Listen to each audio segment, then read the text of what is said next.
So I built this Fox body because I wanted to mess around more with solid axles. I had a decent understanding of what it was and how it worked, but I didn't actually have an idea of what it would do and translate to the driver and how it would affect that on track while we're driving. So like, I get the geometry of it, I understood that, you can read that online, but what it does and gives feedback to the driver and how it affects it is a totally different story. So first we're just gonna go over what I have done to the rear of this, which is very simple and it's very attainable by pretty much everybody that builds one of these. I have an SN95 axle. It came in the car already. The only difference between the SN95 axle that really matters is it's about an inch wider and it's 5-lug already, and it can retain different axles and other things. So the axle is basically the same as a Fox body. The suspension design and all that is the same as a Fox body. It's just a little bit wider. I already had 5-lug and some other little things. It does have a spool in it. It does have 31 spline axles I think I have in here now because I had to change it with a spool. It does have C-clip eliminators, which I do not recommend. They were already on the car and I've been driving it and it's been working fine. I've actually had some really good hits and wrecks and not had any issues with it separating or moving around or doing anything, but it is definitely not recommended to be drifting with those. I've got obviously BCs on it. I've got these I call them anti-squat relocators, but I believe that they're actually called like just lower control arm mounts. They just give different spots to adjust. And I have a standard style rear suspension, so not a 3-link, no panhard bar or anything. So when I looked at this originally, I'm like, that is never gonna work. Like, I didn't at the time, I still don't really get how well it works, but these are what center the axle inside of the chassis. So it's kind of interesting, like that small amount of angle, which has been modified because we have this bracket on here to shorten them and give them some basically different geometry aspect, but they are not super, fanned out. They don't really triangulate very much, but I will say they line themselves right up to the bottom mounts of the lower control arm, and the geometry aspect of it is pretty good.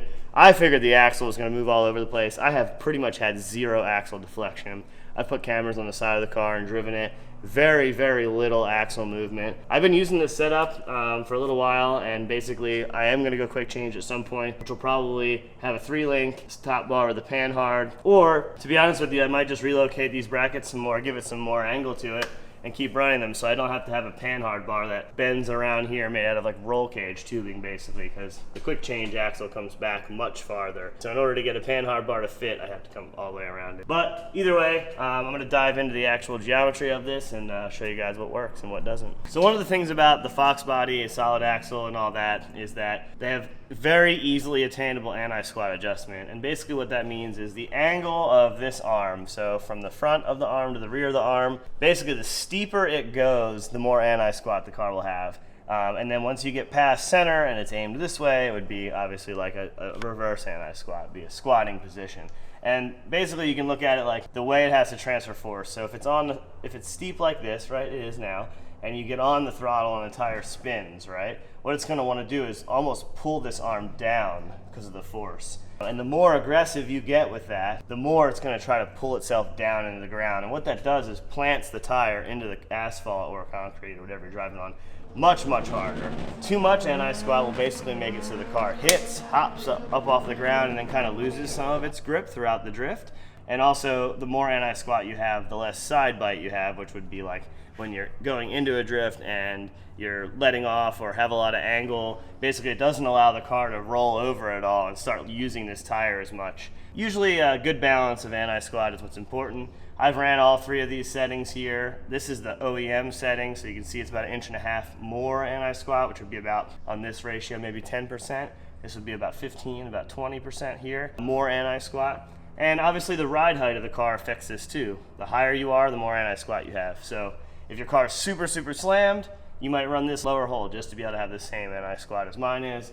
My car's low, but not super low, and it's just kind of how it functions and works that way. So, relation to what it does as a driver, the lower the hole, the more anti-squat, the more instant grip you're gonna have, the more forward drive you're gonna have. And as you're adding this and lowering it, the less side bite you're gonna have. So the easier the car is gonna be to come around, especially off throttle. So if you want more side bite and less forward bite, you can take away some anti-squat. If you want more forward bite, instant forward bite, then you can come down on this and you'll lose some side. But there's obviously other ways to do that as well. Okay, so shock adjustment, a little bit different than other cars because you do have something that has anti-squat and the car is transferring weight and planting this tire hard. When you have a car that has quite a bit of anti-squat, especially a solid axle, rebound adjustment does a lot. The less rebound force that you have the shock controlling, so basically the softer you go on the dampening, the more instant grip you'll have with one of these. The more that you have, the more grip you'll have kind of later on in the turn. So this just basically adjusts how fast the amount of grip hits. So taking all the rebound out of it, which a single adjustable is mostly rebound, some compression, you're gonna have instant hit, lots of grip off the bat, and then throughout the turn you'll have some, it'll be fine. But then obviously when you add some more in, it's gonna delay that hit. So I use it when I'm chasing slower cars or driving with some slower cars. I'll put some more dampening in it so it slows that initial hit. And if I'm driving with people that are way faster than me or whatever, I'll take it out. Obviously it's harder to drive it when you take it out because the car wants to bounce around and things happen a lot quicker. Then we have the spring adjustment, and most cars, especially IRS cars, when you soften the rear spring, you get more forward bite, you gain some side bite. It's pretty much a global type of deal. I thought with this car it would be very similar. It is not. The spring that I have found, the spring does a lot of the side bite control, and I think it's because of how much anti-squat we have in the car, which if you look, is not a ton, but it does lift the car up when you get on throttle still because of the relationship of the instant center in this.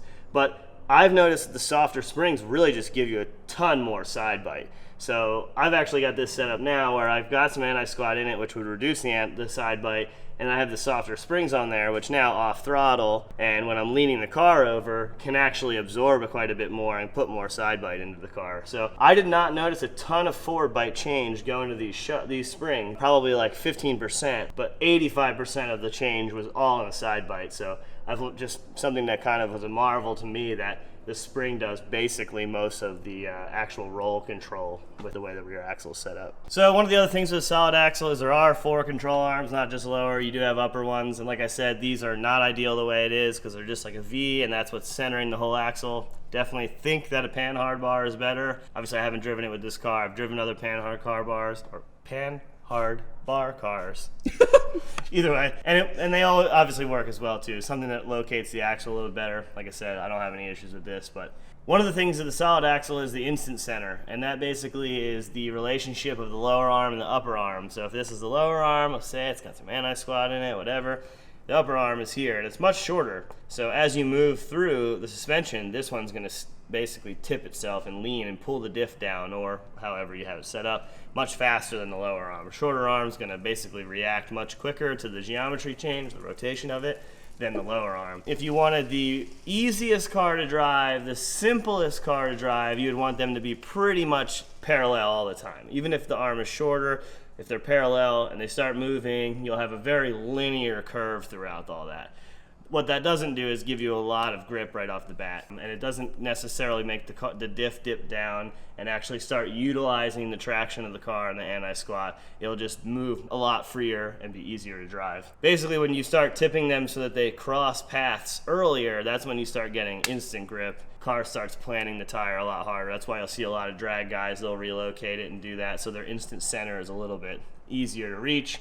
But for drifting, my car, like I said, is basically right in the middle. It's got some instant center adjustment so that the arm is up in the anti-squat. We're using the factory location hole here with a relocation bracket, and it actually works really good. By shortening and lengthening this upper arm, you can tilt the diff and get some more pinion angle into it. In theory, up until a certain point, the more pinion angle you have into it, it should have more drive and should have more forward grip. So if you look right now, I'm pretty centered up. As the car compresses through its stroke, it'll start dipping the nose down and create something that's really easy to drive and ramp in the grip nicely. That way, when I make my anti-squat adjustments and whatnot, it's pretty easy and it's pretty simple. So obviously we've talked about the forward bite and the side bite and all that, and I've been digging to find all the side bite I can with this car because I think it's a really cool tool to use. Plus, since we're not running like a crazy grippy tire, we're running something that lasts a really long time to basically be able to do lap after lap after lap after lap and enjoy it. I've been leveraging the side bite and kind of keeping it balanced, but I just felt like these cars and most of the cars I drove never had enough grip at high angle. So basically you start getting to high angle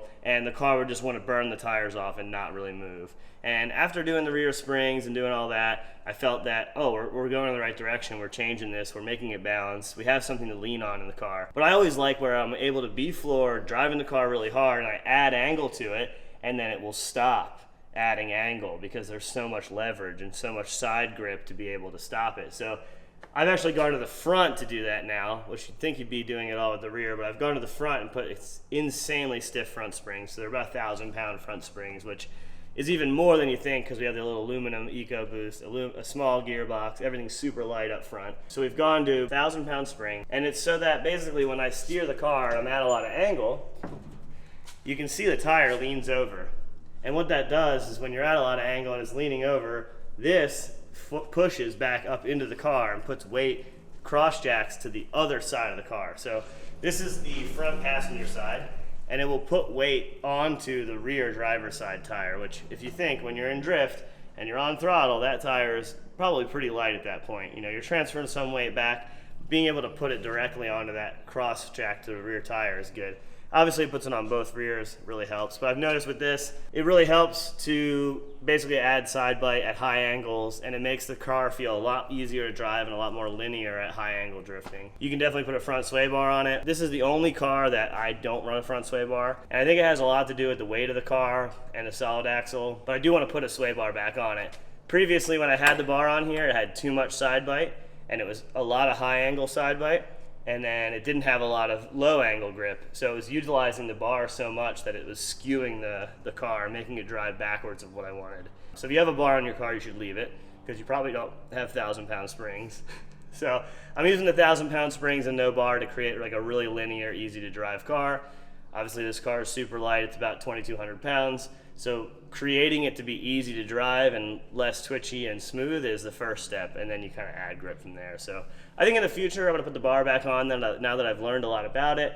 Maybe come down a little bit in the spring rate, probably leave it at first and see. But I think it's time to try to put the bar back on and try to get some more leverage to cross jack some weight onto the back. But obviously we're talking about the front, trying to find grip in the rear, but I think that's kind of at the point where we've got the rear axle good, dialed, easy to drive, comfortable, it's in the box, it's fun to drive, and I'm just fine-tuning little things, and this seemed to be the easiest way to do it. Hope you enjoyed the video. Like, comment, tell me where I was wrong talking about something in the back probably, because I'm still learning all that. But see you guys.